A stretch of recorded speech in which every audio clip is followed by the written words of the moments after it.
Colin Cowie, what a treat to have you on Tell My Story. Thank you for chatting to me. Your resume reads like a Hollywood script with A-list names like Jennifer Aniston and Kim Kardashian, Oprah Winfrey, and even some plot twists, COVID thrown in there, a couple of scene changes. You're now in Miami. So absolutely unbelievable. And you've worked with some incredible people. A lot of them have been brides even at the same time as a double whammy. How have you developed this incredible instinct for relating to people, and has it taught you a lot about people? It's taught me tremendously, and it's taught me mostly a lot about myself. I had no idea what I was going to get into when I came here 35 years ago. Literally 35 years ago, it was past the anniversary. I missed it completely. Need to celebrate. 2 weeks ago was my 35th anniversary of living in America. Wow. I've always been an ambitious person. I've always been a creative person. I had no idea I'd be able to do what I did and accomplish what I've accomplished. And I've never been one to say, I did this and I did that. I've always been so busy moving from one deadline, from one project to the next project, that I've just been a very, very, very busy guy. When I announced I was getting married just over a year ago, everybody in the world wanted to host my wedding. Come here, come to Italy, come to the Amalfi Coast. We want to do it in the south of France, all over the United States. And everybody wanted to kind of capitalize on this wedding. And I said, no, I'm going home to South Africa. I don't want anything sponsored. I don't want cameras. I want to host the wedding of my dream. Mm-hmm. Tell me about it. So, as I said, it could have gone anywhere. Danny, who I married, is who you've met. He comes from Argentina, and his favorite city in the world is Cape Town. My favorite city in the world is Cape Town, without a doubt. I go back once, maybe 3 times a year. I have done since I left, and I never forgot my African roots. So I thought, let's go to South Africa. And so many of my friends and his friends haven't been to South Africa before. So I said, let's make it an extraordinary journey. So a very small group came with me for 4 days of safari beforehand. We went to the Billy House in Forneybush, which was amazing. And had 110 guests join us in Belcofontein at 15 different game lodges for 2 days, 3 days of safari, 2 nights. And on the second night, we hosted a party called the Glamour Plage. Come dressed as your favorite exotic animal. Wow. It's insane. It's amazing how people got dressed and carried on. And then I flew everyone to Cape Town, and we did a wonderful reception at Chinchilla. We did another extraordinary party at the Grand. Started lunch at noon and finished at 10 o'clock at night. It was epic. Then we all traveled out to Boschendal, to the winelands, and we had a fabulous family rehearsal dinner at the Boschendal Mountain Villa. And then the next day, 176 of my nearest and dearest from 22 countries around the world celebrated in fabulous style from 6 p.m. until 6 a.m. That's more. It was epic. And we went to Paternoster, because I wanted to go to this. I've always heard about Paternoster. I've never been. I said, let's go to a quiet, glamorous fishing village and just chill and absorb what had happened to us. And we started reading about this COVID thing. Within 2 weeks, a week after that, I had to be in Dubai for a big speaking engagement. And the world as we know it started to change. And little did I know it, but I actually contracted COVID. I now have the antibodies. And I was very fortunate because I didn't have really bad side effects. I came back to New York, and we literally a week, we went to St. Bart's for a week, came back and the world shut down. You've taken adversity and almost chameleoned yourself and changed and adapted. I think that's a skill you had to have learned very early on. And has that kind of grit been hardwired into you from, undoubtedly you'd faced adversity in the past. You've had great challenges. By the time I arrived here, I arrived here with $400, one gold suit, and omnipresent suntan, and very big dreams. Yeah. So, I started with adversity, basically. Yeah. And then I survived many storms. Big financial crash in 1989, and then 9/11 in 2010, and the couple of other things in between, and now obviously COVID. Nothing quite as severe as this, but each time you get stronger, and it's not how many times you fall that counts, it's how many times we get up. Yeah.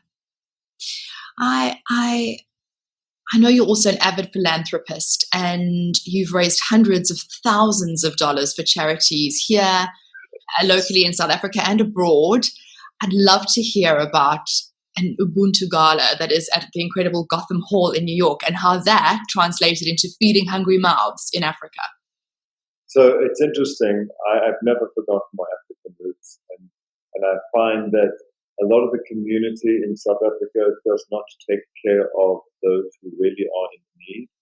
And I just found myself in a position to make a difference and to work with people like Jake from Ubuntu, who's done such an extraordinary job. Same thing with Andrea Kersner from Lalela, yet to with several other NGOs in a very meaningful way. So I've never forgotten where I've come from, never will, and love supporting wherever I can in South Africa. Colin, we've seen obviously the highlights that we would look at in your career and see all these incredible events that you've created and people that you've met. What would you say stands out to you? Because it might well be very different to what we would imagine as career highlights so far, because there's still a lot of career to go. I guess the career highlight right now is I'm still here. Absolutely. There have been many of them along the way. I'm very much a proactive person. I don't sit and wait for things to happen. I like to jump out there and go and do things and go and find things and make things happen. But I would say, some of the benchmarks along the way would have been being commissioned to do Hugh Hefner's wedding after living in this country for 3 years, to do the wedding of the world's most famous bachelor. It kind of like naturally paved the way for me to do a lot of that. I would say working with InStyle magazine right from the very beginning as a contributing editor, got me into publishing. Because of those stories, I was asked to write a book. I'm now writing my 11th book at the period of 30 plus years. I did 25 years of morning television, of Good Morning America, CBS Early Show, The Today Show, 7 years on Home Shopping Network, which I loved. I think I was on the Oprah Winfrey Show 27 times. And I would say Oprah was a very big highlight in my life. Blessing to have come into her world. Basically made me a household name. That opened up a lot of doors for me. And I'd say also my work in the Middle East.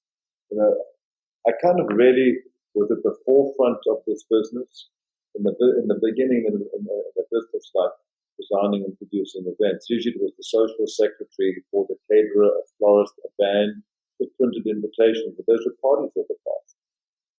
I started covering pools and having buffets go up and down and waiters changing uniforms that made theatre out of it. Yeah. And started doing all these crazy things. And all of a sudden I was in the Middle East designing $20 and $25 million weddings. That's about 15 years ago. It was a massive amount of.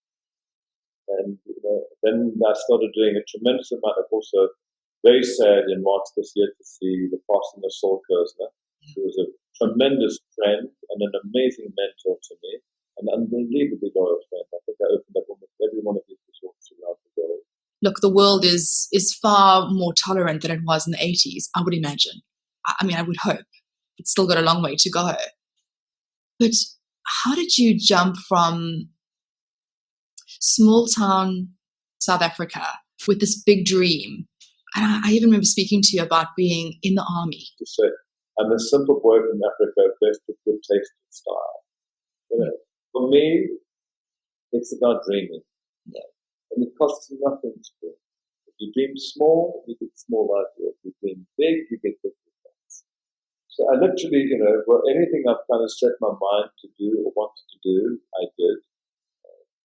And I was in South Africa, and in the 1985, and I put in myself, it's the heart of apartheid. Yeah. It doesn't feel good here. What's the future there? If I'm going to leave, maybe now's the time to leave. I'm very grateful that I did when I did. Of the whole new world. But you did bring up the army. Yes. I was a 2SSB in Zeerust. I think I was probably one of 10 English-speaking kids in Zeerust. And I remember one day figuring, this is armored car. So either I have to be a gunner, an engineer, or a mechanic. 3 things I clearly didn't want to do. So, and I was very interested in medicine, and so I thought maybe I should become a medic.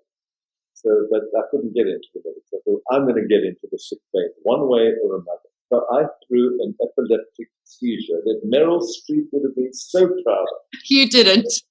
I foamed at the mouth with Enos. I did it all. Threw the rifle down, shook whatever, rolled the eyes back, got to the sick bay, and I never left. And then I got organized with the sick bay, and the major became my friend, and I was doing barbecues and cutting hair, and the next minute you knew I was in the operational area, and I just made the best of it. I had a great time. I did my best while I was there. Never looked back. The interesting thing is, you'll love this story, because I made friends with the major, and I said, we should have an officers and a non-officers commissioned officers bar. So I said, maybe you can send me to Grootfontein on the helicopter, and I'll buy everything and then I'll set up these 2 bars. Not realizing that my business was getting started. And I bought a beverage server, those big things you pre-mix all the drinks and those tap on the bottom. And I had one of those on the end of the bar with the daily punch, all the leftover drinks from yesterday. Cut a long story short, at Home Shopping Network, I went in to sell 150,000 beverage servers. And I figured it out when I was in the army. Plus, I designed them in 100 different styles too. So I'm very grateful for the discipline that I learned at home growing up in a very strict family, the skills that I learned while I was in the army, how to survive, and haven't looked back. It's all about our attitude towards ourselves. Because if you have the right attitude towards yourself, you can have the right attitude towards anything else that you do. Like a lot of people say to me, like, what is style? Yeah. Style really is how you treat yourself. Because if you treat yourself well, then you can then treat others. And for me, style has got nothing to do with who cuts your hair, the watch on your arm, or what zip code you live in, or what car you drive. Style, I think, is how we behave. Colin, I can't wait to see you back on our shores again. Yes, with the rest of this journey. Yeah. Thank you so much for inviting me. Thanks, Colin. Take care. Thanks, Cherise. Take care.